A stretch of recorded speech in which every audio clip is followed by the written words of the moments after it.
Au Sénégal, en fait, on oublie rapidement.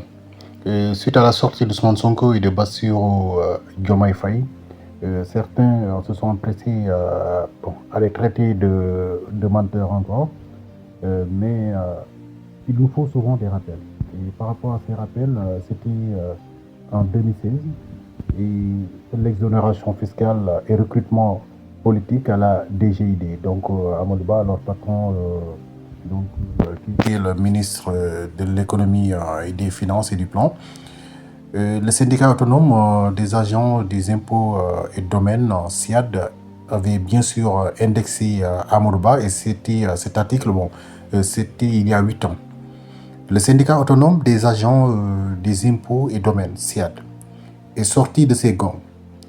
Cette structure, lors d'une sortie au vitriol à la télé, a déversé sa bile sur le ministre de l'économie et des finances, Amadou Ba. Elle a accusé ce dernier de tous les péchés de Judas. Selon le syndicat Micheba, d'une manière délibérée, octroyer 50 milliards de francs CFA à des entreprises coupables de fraude fiscale en 2015. De nombreuses entreprises ont été citées comme faisant partie des bénéficiaires de ces exonérations fiscales. Il s'agit du port autonome de Dakar qui semble s'être taillé la part du lion avec 8 milliards de francs CFA. Vous imaginez 8 milliards de francs CFA d'exonération, alors qu'il parvient à réaliser 28 milliards de francs CFA, informe le journal donc, qui était alors le quotidien. Purement Énergie, une société de distribution des hydrocarbures, a bénéficié de 3 milliards de francs CFA.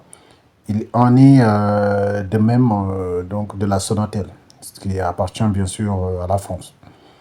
Sous un autre registre, donc en fait, je vais juste vous rappeler aussi concernant Port autonome de Dakar aussi, qui appartient à Bolloré. Bon, Bolloré a beaucoup d'actions dessus.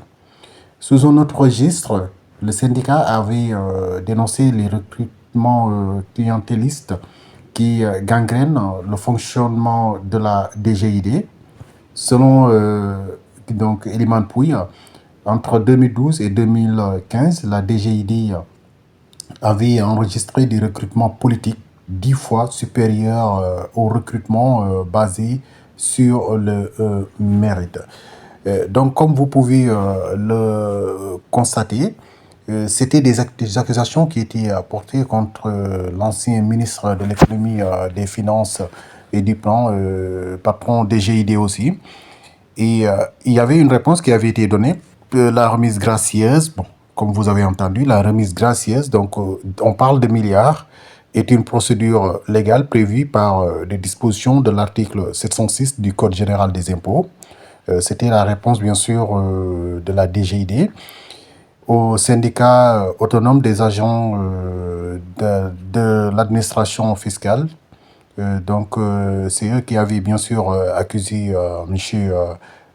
Amadou Ba d'avoir délibérément octroyé les 50 milliards à des entreprises qui étaient coupables de fraude. Et la sortie était bien sûr musclée du syndicat autonome des agents des impôts et des domaines SIAD contre monsieur le ministre des Finances du plan Amadou Ba. Et donc, comme vous avez le constaté, en 2015, donc, ils ont bien dit que M. Ba avait délibérément octroyé les 50 milliards à certaines entreprises. Ils avaient considéré ça comme des fraudes fiscales. Bon, concernant la DGID, au-delà de la fonction budgétaire, il mentionne la DGID dans un communiqué. La fiscalité joue aussi un rôle économique et social. C'est dans ce cadre que des mesures fiscales peuvent être prises au profit des secteurs stratégiques ou dans le cadre de la relance d'entreprises en difficulté.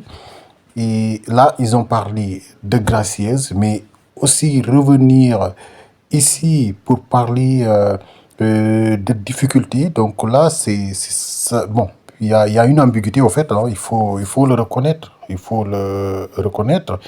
Même si le Sénégal s'était inscrit dans une démarche de transparence en procédant, bon, c'est ce qu'ils disent le plus souvent, à l'évaluation et à la publication de montants d'exonération. Mais ce syndicat-là, au fait, il avait mis le doigt dans l'œil de la DGID. Et par rapport à ces recrutements aussi, politiques aussi, il faut le dire, il faut en parler. Donc, c'est ce que disait Ousmane Sonko. Mais les gens, chaque fois, quand on parle de certaines situations, en fait, ils se réfèrent directement sur Ousmane Sonko. Alors que s'ils remontent l'histoire, ils verront bien sûr des accusations qui avaient été portées sur le monsieur Amadouba. Pourquoi? Parce que là, en fait, on ne voit pas trop les gens d'APR sur les caravanes de Moucheba. Et certains disent que le président Macky Sall, parce que quand on accusait, les gens parlaient directement du président Macky Sall. Mais est-ce que c'était lui le problème? Pourquoi bon, les gens disent qu'il n'est pas en tension, mais certains pensent qu'il est en tension avec Amadou Ba. Il a discuté avec Ousmane Sonko. Bon, certainement, il y a des informations que le président Macky Sall n'avait pas et qu'il a maintenant. Il faut que les gens fassent attention avant de critiquer quelqu'un. Ou bien, quand on donne une information, il faut aller à la source, aller vérifier ce qu'il en était pour comprendre ce qui se passe réellement. Au lieu à chaque fois, quand quelqu'un parle, automatiquement, vous voyez les gens donc répondre aveuglément sans pour autant aller vérifier les informations, juste parce que on leur demande d'aller défendre. Même si on vous demande d'aller défendre, il faut collecter beaucoup plus d'informations avant de parler. Il faut vous poser la question, est-ce que le président Macky Sall n'a pas découvert certaines choses?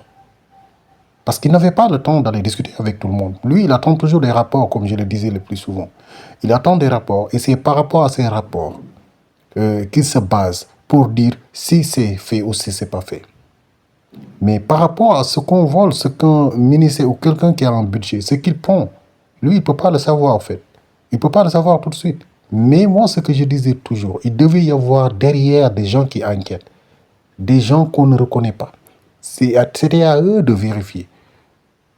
Donc, ce n'est pas les Sénégalais aussi des pays.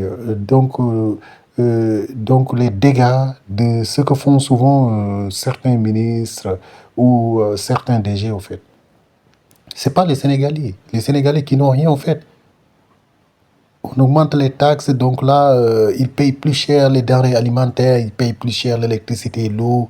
À un moment donné aussi, il faut qu'on parle pour cette majorité silencieuse, qui n'ont pas cette voix pour parler.